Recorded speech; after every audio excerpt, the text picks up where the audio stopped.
Okay, imagine this.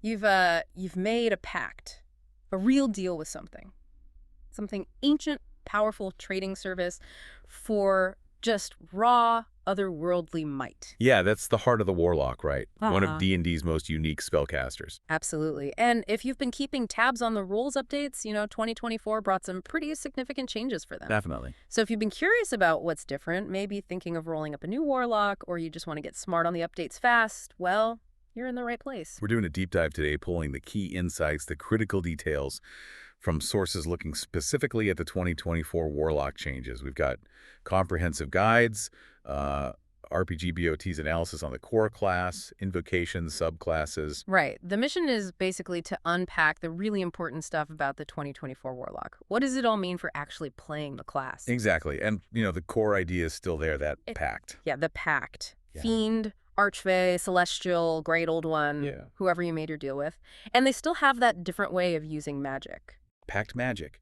Fewer slots, but, crucially, they recharge on a short rest. Which always made them super adaptable, didn't it? You could be a blaster, controller, striker. Well, even the party face, yeah. That core identity, the sources say, is still strong.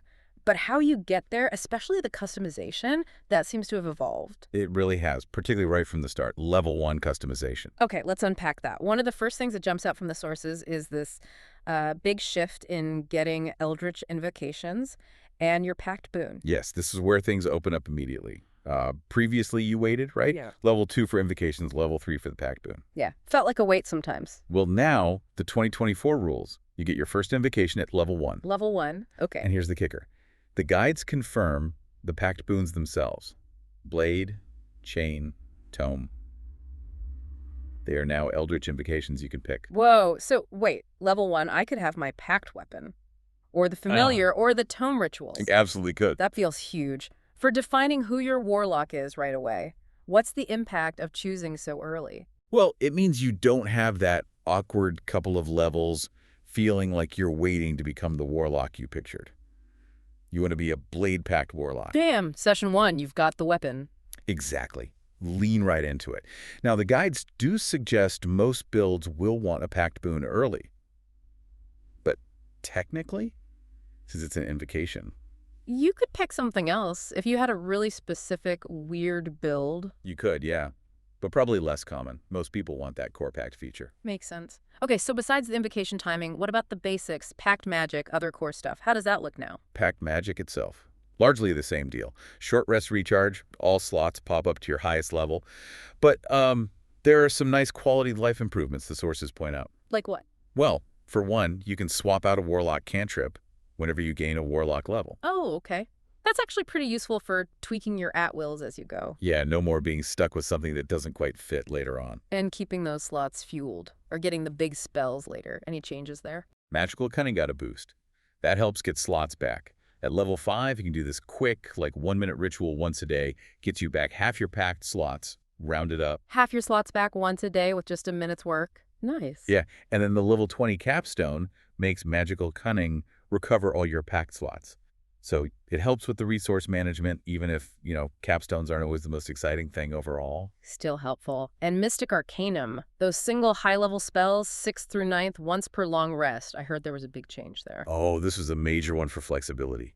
Huge. Before, you picked a Mystic Arcanum spell. And you were stuck with it forever, unless your DM was nice. Exactly. The 2024 rules, thankfully, you can replace one Mystic Arcanum spell every time you gain a Warlock level. Oh, thank goodness. That is such a relief. Being able to adapt your top-tier spells as the campaign changes, that just makes sense. Completely. Yeah. So yeah, core mechanics were fine, some good usability bumps. But like you said, invocations are the real engine here. What specific ones got changed? Right. What did the sources flag as being different or buffed? Okay, so several key ones got tweaked. Some older, kind of niche ones, the cast spell X once a day using a slot, that they're mostly on. The guides say, not a huge loss. Okay. Maybe more impactful. Some popular ones from like Xanathar's or Tasha's. They didn't make it into the core 2024 rules as presented. Could show up elsewhere, maybe. Okay. But the essentials. Please tell me Agonizing Blast is still here. Oh, yeah. Agonizing Blast is absolutely still the go-to. Add your charisma mod to damage. Big change, though. It now applies to any Warlock cantrip that deals damage. Wait, not just Eldritch Blast. any damaging Warlock cantrip. Yeah. And, get this, the sources say you can take Agonizing Blast multiple times, apply it to a different cantrip each time. Huh. Interesting. More options, though. Eldritch Blast is still going to be king for multiple beams, right? For sure, but it opens things up. Same idea with Eldritch Spear for range. How's that work now?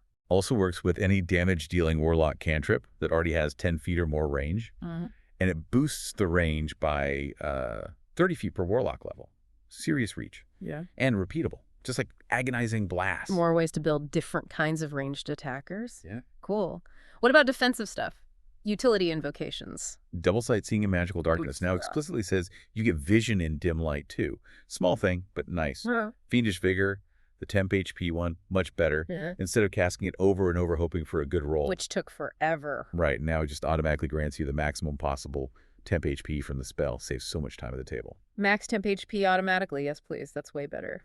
What about Gaze of Two Minds? I heard that one got a wild update. The guides call it a massive buff. It targets any willing creature now, not just humanoids. Oh, yeah. Bonus action to set up and keep going. And the huge part. Yeah. If you're within 60 feet of the target, you can cast spells as if you were in their space. What? Seriously? Seriously. RPG BOT's guide hilariously calls it turning an invisible ally into a predator drone. Huh. I can see that. Casting touch spells from across the room via your rogue. Placing AoEs. Wow. Yeah, the tactical options there are pretty nuts now. Definitely opens things up. Any totally new invocations mentioned? Yeah. Gift of the Depths gives you water breathing once a day and a permanent swim speed. And Lessons of the First Ones lets you grab an origin feat like from your background. Oh, an extra feat. Yeah. And the sources note it's repeatable. So you could potentially grab multiple background feats as you level up. Okay, let's circle back to those Pact boons since they're level 1 invocations now. Pact of the Blade got some major rework, right? Especially for martial warlocks. Big time. Still lets you summon or bind a weapon, bonus action. Still functions as a spell focus, which is handy. But the absolute biggest change, the one that streamlines everything. Let me guess. Charisma for attacks. Yep. You now use your charisma modifier for attack and damage rolls with your pact weapon. No more needing hexblades specifically for that. Okay, that simplifies things. Charisma for spells, charisma for attacks. Focus on one stat. Mostly. You can also choose necrotic, psychic, or radiant damage each time you hit. Nice little versatility boost. But here's the interesting wrinkle the guides point out. Uh-oh, what's the catch? It's not really a catch, just an optimization thing. Even though you use charisma for the attack and damage, the analysis suggests that optimized Pact of the Blade builds, they often still want high dexterity alongside charisma. Wait, why dex if charisma handles the hitting part? Right, it seems counterintuitive, but it's because a lot of the good martial feats still boost strength or dexterity, not charisma directly. Plus, dex gives you better AC options, especially if you don't have heavy armor. Ah, okay. So your weapon uses charisma, but to actually build a really effective martial character with feats and good defense, dex becomes important again. Exactly, unless you're maybe going pure charisma, maxing spell DCs, and just relying only on the pact weapon attack itself without extra martial feats. Dex build might actually be easier to optimize fully, according to the sources. Huh. Interesting trade-off. A simplification leading to a different kind of complexity. What about Pact of the Chain and Tome? How'd they do? Pact of the Chain got a bunch of new familiar forms added, more flavor, maybe some unique utility there, otherwise functions pretty similarly, still a better familiar than the basic spell. And Tome? Pact of the Tome now grants you 2 level 1 ritual spells from any spell list on top of the cantrips. Oh, nice. Built-in ritual casting straight from the Pact. More utility focus there. Any other invocation changes worth hitting before we get to subclasses? Let's see. Repelling Blast, the push effect, also works with any Warlock cantrip using an attack roll now, not just Eldritch Blast. Repeatable, too. More flexibility again. Yeah. Some utility ones became available earlier. Visions of Distant Realms Arcane Eye dropped from 15 down to 9. Whispers of the Grave Speak with Dead down from 9 to 7. Getting those cool utility tricks sooner. Good. Witch Sight got a huge boost. Permanent True Sight out to 30 feet. Permanent True Sight? Yeah. And One with Shadows, the Invisibility one, used to require dim light or darkness. Now, it just lets you cast the invisibility spell. No slot cost. Free invisibility casts. That's massive for stealth and repositioning. Okay, it really sounds like invocations are still the absolute core, maybe even more so now. Definitely seems that way. So much customization baked in. All right, let's talk patrons then. The subclasses. The sources cover the main 4. Archfey, Celestial, Fiend. Great old one. How do they shape your Warlock in 2024? Yeah, the patron choice really defines your niche. Archfey, for instance. Super heavy on mobility, Fey tricks, lots of focus on Misty Step. They get Misty Step They bonuses. get a pool of free Misty Step casts per day equal to their Charisma mod. Free teleports are always good. But wait, there's more. Whenever they cast Misty Step free or with a slot, they add a rider effect, like temp HP for you or an ally near where you land, or giving disadvantage on attacks to enemies you teleport away from. Oh, so the teleport isn't just movement, it's also support and control. Exactly. Makes it much more tactical. Later on, Misty Escape lets them use a reaction to Misty Step when they take damage, triggering those riders again. Yeah. And Bewitching Magic at 14 lets them Misty Step for free whenever they cast an enchantment or illusion spell using a slot. Tying the teleporting right into their spellcasting theme. Very cool. What about Celestial, the healer Warlock? Yep, Celestial brings the healing and radiant damage. They get access to some cleric spells, basically. And they have this unique pool called Healing Light. Healing Light. It's a pool of D6s they can spend as a bonus action to heal people. Kind of like Healing Word, but uses this pool instead of spell slots. So they can do that quick bonus action heal without burning their precious Pact Magic slots. That's a big deal for a Warlock. Huge deal.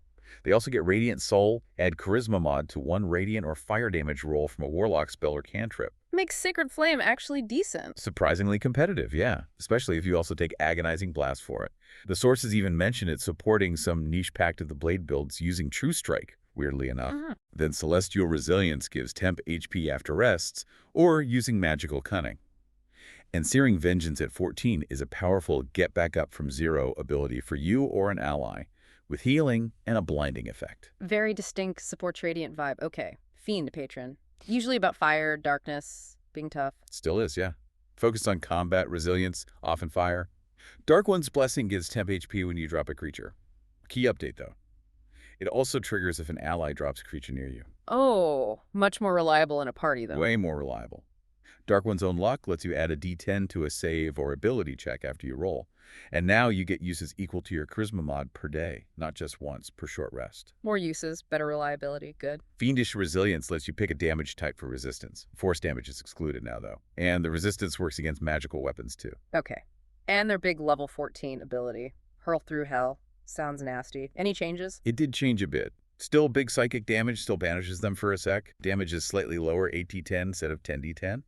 And the target gets a saving throw now, which they didn't before. Ah, a save now. But, Big change. huh. You can now recharge it by spending a Pact Magic spell slot. Whoa. So you could potentially use that multiple times on tough targets, not just once per long rest. Exactly. Much more flexibility for that signature nuke. Okay, powerful. Lastly, great old one.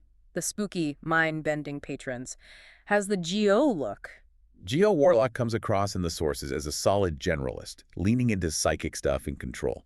Awakened Mind, the telepathy, now needs a bonus action to link up. Lasts longer, long range, but only 1 link at a time. 1 link at a time bonus action. They get a new feature, Psychic Spells. Lets you change your Warlock spell damage to Psychic. And, crucially, it lets you do the hand-waving and chanting parts of enchantment and illusion spells subtly. Ooh, subtle casting built in for those schools. That's incredibly useful for social situations or sneaky magic. Definitely. Combat-wise, Clairvoyant Combatant replaces the old Entropic Ward. Bonus action against your telepathy-linked target.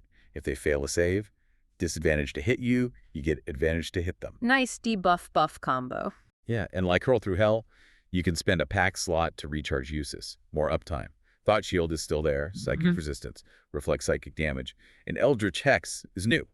Always have Hex prepared, and the target gets disadvantage on saves for the ability you hexed. Disadvantage on saves. That's great for setting up bigger spells, though it still uses concentration, right? To use concentration, yeah. So it competes with other big spells, but Yeah. very potent setup. So yeah, more structure for the geos, psychic, and subtle themes. Okay, pulling it all together. Building a Warlock in 2024. What are the sources saying you should focus on? Charisma, still number 1, absolutely critical, powers your spells, tons of invocation effects, and now your packed weapon attacks directly. Can't escape the charisma. What else? Con, definitely. Hit points, and just so important for keeping concentration up on those key spells Warlocks rely on. After that, dexterity is often key, especially for AC. Right, the dex thing again for blade packs or just anyone not in heavy armor. Exactly. So when you're looking at background species, You're hunting for boosts to those stats, useful skills. Yeah. Backgrounds that give charisma, maybe face skills like persuasion. Some Warlocks don't get them. Precisely. Charlatan gets mentioned a lot as a strong pick. Species-wise, it depends on the build. Aasimar, Tieflings, Dragonborn. Depends if you want casting boost, defenses, flight, whatever. Lots of good options discussed. And feats. Anything feel essential or stand out for the 2024 version? Feats are big. Both the origin ones from backgrounds and general feats. Alert for initiative is always good. Lucky is solid. Skilled for patching skill gaps. What about martial builds? Crossbow expert, great weapon master, piercer, slasher. They're discussed. But again, that caveat, they often boost strut or dex. Reinforces that dex-based blade packs might integrate feats more smoothly unless you delay maxing charisma. Gotcha. Anything else really stand out? Resilient constitution. The guides basically call it essential for maintaining concentration. Spell sniper for range, telekinetic for utility, warcaster for melee blade packs, all strong contenders. Makes sense. And the classic Warlock question. Multi-classing, still a popular option. How do the changes affect dips? Oh yeah, sources cover this quite a bit. Dipping other charisma casters, bard, sorcerer is still very smooth. One level of bard gets you spells, inspiration, expertise. Nice skill boost. Sorcerer. 2 levels of sorcerer for font of magic, and meta magic is a big one. Lets you convert those short rest pack slots into sorcery points. Quicken your Eldritch Blast, twin spells. Lots of flexibility. That sounds powerful. What about martial dips? Starting fighter or paladin for 1 level is often recommended. Gets you con save proficiency, huge for concentration, plus heavy armor, shields. Really changes how a blade pack plays. Makes you much tougher. Much tougher. Paladin also gives smite access, though you have Eldritch Smite as an invocation too. Rogue can work for expertise or sneak attack with a finesse packed weapon. Lots of viable combos still. So it really sounds like despite all the tweaks and refinements, the Warlock is still that super adaptable, build-your-own caster class. That's definitely the impression from the sources, yeah. The 2024 rules smoothed out some rough edges, gave quality of life buffs like swapping Mystic Arcanums, better magical cunning. And the Invocation's got some serious love. Big time.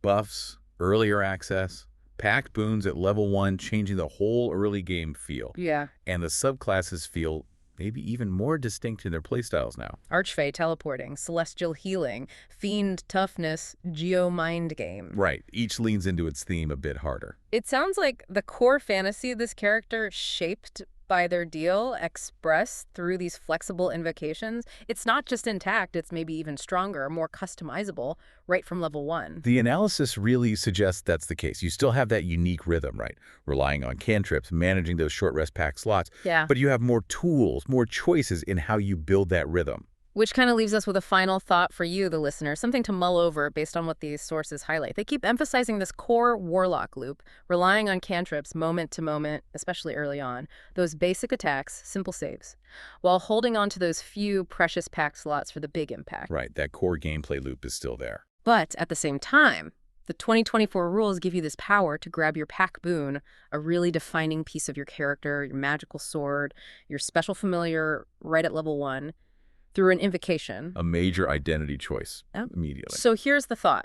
How does that tension defining a huge part of your Warlock fantasy right away at level 1, but still needing to lean so heavily on basic cantrip actions in the early game, how does that shake the actual experience of playing a Warlock from the very beginning? It feels like a pretty unique starting point compared to other classes. Something to think about.